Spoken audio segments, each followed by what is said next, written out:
How do I survive doing YouTube full time? I don't know, man. All of a sudden, YouTube has been hyped up as this dream job, and everybody should quit their jobs and do YouTube full time and leave potentially one stable income for a completely unstable income. And while I think there's pros and cons to doing YouTube, it's just like any other 1099 job where you have nobody telling you to report to work.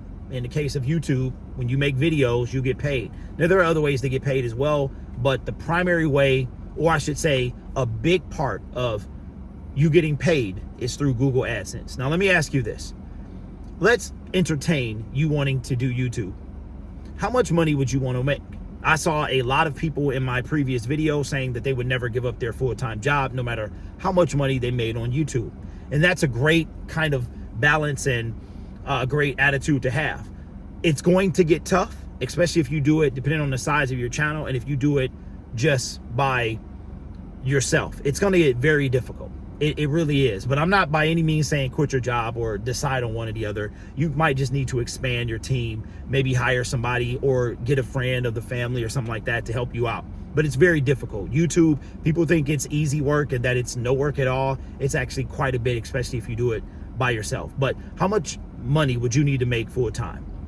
Let me tell you what I do to survive. How do I, and I don't want to make it seem like survive as in I'm scrapping and I'm scrounging and I'm out there with a WIC card and all that other stuff. And there's no, no disrespect to anybody that has those things. But the reason that I said it was brutal in my last video is because the unpredictable nature of it. You only really get paid based on people watching your content. All right. Now, I want to be very clear about something. When you get paid through YouTube by views, no matter what is paying you, it all comes back to views, aka reach. Let me tell you what I mean. You get paid by Google AdSense based on the views. If you don't have views or reach, a sponsor is not going to really want to pay you that much. You're called an influencer for a reason. You can influence people to buy a product. You can influence people to maybe invest in something. You can influence people to buy something. So if you don't have views or reach, you're not going to make money off a digital product, off any of that stuff. Any affiliate links, you need to have reach in order to do that. So how do I make it work? Well, I go and I look, again, here, I only get paid 12 times a year via Google AdSense. Now, I do run multiple channels. Some are more successful than the other. Most of them are, as a matter of fact, all of the monetized channels that I have outside of this one have to do with NFL football, which tells you that all of them are at the mercy of the trendiness of NFL American football. So there's going to be some tough times. Somebody else mentioned how in the summer, everybody's views are probably down because of people being outside and, especially with COVID being over, everybody rushing to get outside. So it could be some truth to that as well. But what I wind up doing, I get paid, you get paid on it. So the first thing that I do is I try to keep my expenses as low as possible. So my car is paid off. It's been paid off for 2 years in August of 2025.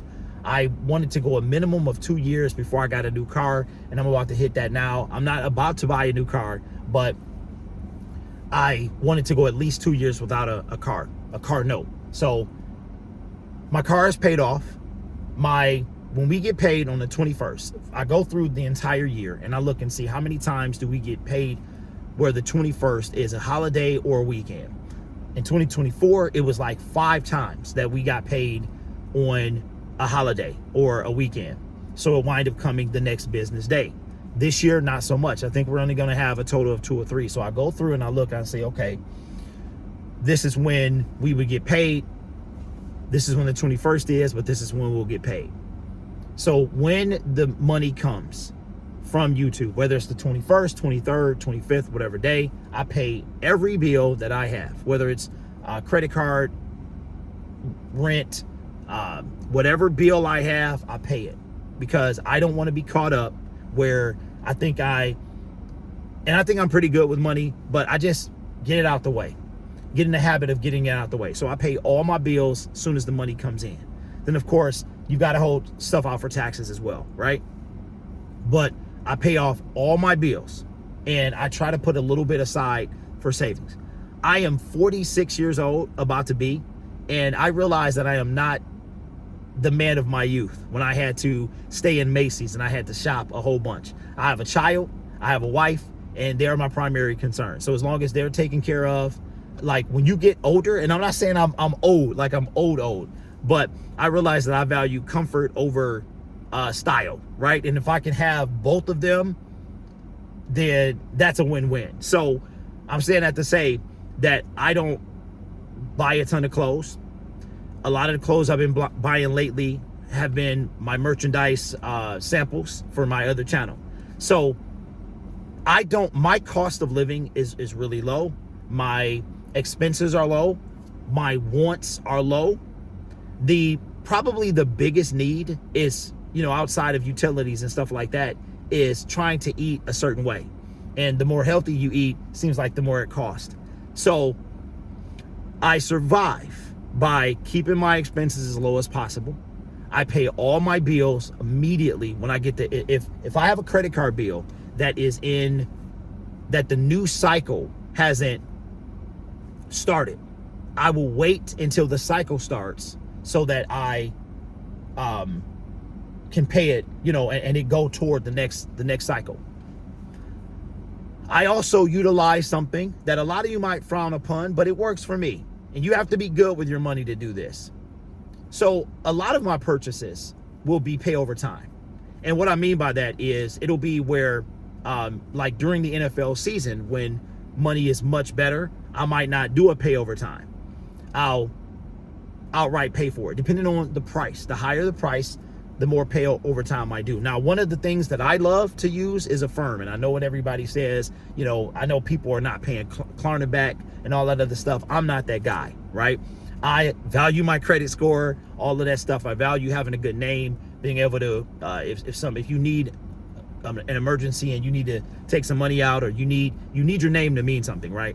So I will use during the year, especially if I buy a new purchase, because I get paid once a year, so I have to be very careful. So what I do is I will use pay over time, and I will pay it off in either the 4 installments or I'll spread it out. But the beauty about pay over time is you can always pay early. So what I'll do is if the purchase is a lot, I'll pay over time, and my Affirm limit is insane. I finance my studio through Affirm, and it went up from like $2,000, now it's almost $7,000. And I don't make a decision without researching it to death. So if I want to make a new investment, whether it's a car or a product or anything like that, especially when it comes to a YouTube product, I will invest. I will review the life out of that product. I will do multiple rounds of research. And I always think my things through. Okay, well, if I do pay this over time, how much is it going to cost me, right? And the reason that I pay over time is because of the fact that my content is trendy. So it slows down during the course of, and there's nothing wrong with paying over time if you don't pay too much, like if you're not, the interest isn't ridiculous, because it helps you build your credit and stuff like that. So it's like 2 birds, 1 stone, right? So even though Affirm may not be just like a credit card, the same rules apply, right? If you don't pay it back, it can affect your credit and all that. As the same way, if you pay it on time, and it'll build your credit and increase the amount that you can spend. But because I only get paid once a month, I spread everything out so that it's not weighing heavy on me at one time. And it's not that I don't have it, but I'm preparing for the tough months. I'm preparing for that content hibernation. That's what we'll call it. Content hibernation. I'm preparing for the slowdown. This is one of them jobs where there is a slowdown involved. And I'm sure multiple different lanes of content, it's the same way. So I pay all my debt, all my stuff, all my bills as soon as we get paid. I get it out the way so I don't have to worry about it and even potentially overspend in a different area. My clothes are not that big of a deal because don't get it twisted, I'm not looking raggedy, but I'm not concerned like I used to be. right? Give me a golf shirt. Give me some, my new favorite outfit is golf clothes. They're so comfortable. The shorts, it's almost like you're not wearing any, right? So thin, so breathable, and the shirt is awesome. So that's kind of my new thing right now. I'll put on some Skechers in a second, in a heartbeat. No shoelaces, no problem, right? So my wardrobe isn't a big deal. And if I have to make a huge purchase, I will sometimes, not all the time. It doesn't happen all the time, but I will choose pay over time because I'm building my credit, right? I'm spreading it out, and I'm also not going broke because I need to make sure I have money, right?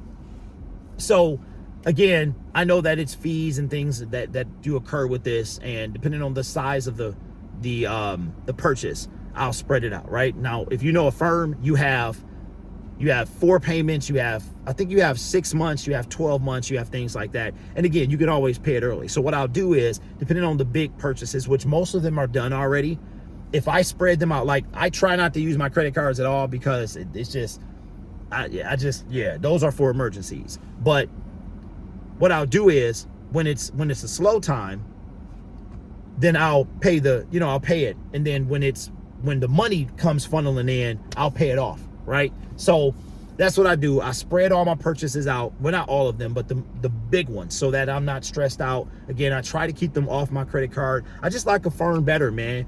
It seems like it's more, and see, another thing about Affirm and these pay over times is they come right into your bank account. So you have to be accountable. So what I do is I survive by holding myself accountable. You can't spend too much here because you're going to need it here. If you use Affirm as opposed to a credit card, then they're coming to get their money. They come get their money, point blank, period. There's no other option you have. So you got to make sure it's in there. Spread my big purchases out over time so I'm not stressed out. And when everything picks back up, if I have a balance left, I pay it off. And I've been doing fine. It's the reason that it's so stressful is because you can't control the views. You can't control any of that stuff. So again, there's no problem with doing YouTube full time. There's no problem with keeping your job. There's no problem with doing them both. But if you wind up trying to do YouTube full time with a full-time job, it's going to be hard. And I think eventually one of them is going to have to give. But let me know your thoughts. You got any questions in the comment section below, and subscribe to the channel, man. We're doing well over here. I'll catch you in the next video.